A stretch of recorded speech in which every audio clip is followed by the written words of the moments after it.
तांडा वस्ती निधीवरून सत्ताधारी पक्षातल्या आमदारांनी तक्रार केल्यानंतर मुख्यमंत्री देवेंद्र फडणवीसांनी नांदेड जिल्ह्यातल्या 7,25,00,000 रुपयांच्या कामाला स्थगिती दिली आहे। फडणवीसांच्या या निर्णयानं पालकमंत्री अतुल सावे यांना चांगला झटका बसलाय।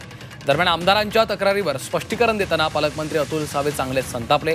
तक्रार करणाऱ्या आमदारांनी आधी पडताळणी केली पाहिजे। तांडा वस्ती निधीचा प्रस्ताव जिल्हाधिकाऱ्यांच्या मार्फत येत असतो असं सावे यांनी स्पष्ट केलंय।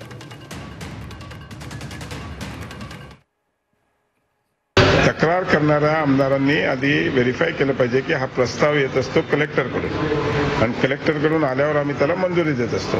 तर त्यांनी हा प्रश्न तिकडे सोडवला पाहिजे कलेक्टर लेवलला। ते आमदार त्यांनी व्हेरीफाय केलं पाहिजे की कलेक्टरने पाठवलेले प्रस्ताव माझ्या मतदारसंघातले आहेत का कुठले आहेत। प्रस्ताव आम्ही नाही घेत, प्रस्ताव हा कलेक्टरकडून आल्यावर आम्ही मंजुरी देत असतो। ठीक आहे। मुख्यमंत्र्यांनी त्याला स्थगिती पण दिली काही काम? स्थगिती दिली तर स्थगिती आम्ही पण दिली आहे, त्याला काहीच प्रॉब्लेम नाही। एकच आहे ते, बाकीच्यांनी व्हेरीफाय करावं, कलेक्टरकडे जाऊन बसावं आणि त्यांचे प्रस्ताव त्यांनी त्याच्या माध्यमातून पाठवले पाहिजे। महायुतीचेच आमदार आहेत ते सगळे, त्याच्यात काहीच प्रश्न नाही। मी काय सांगितलं, तुम्ही परत तोच प्रश्न चुकीचा विचारताय। मी तुम्हाला सांगितलं प्रस्ताव आम्ही मंजूर नाही करत, कलेक्टरकडून जे प्रस्ताव आमच्याकडे येत असतात ते आम्ही मंजूर करतो।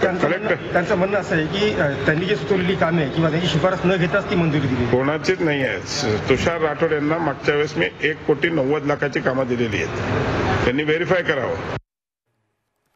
शासनाकडे परत जमा होऊन जाईल आणि पुन्हा ही कामं मंजूर करणं अवघड होईल कदाचित, अशामुळे त्यांनी मंजूर केली असतील। त्यामुळं असं मंत्र्यांच्या विरोधामध्ये तक्रार केली वगैरे असा कुठलाही त्यामध्ये भाग नाही। केवळ आमच्याच मतदारसंघातील इतर महत्त्वाची कामं आम्ही सुचवलेली आहेत।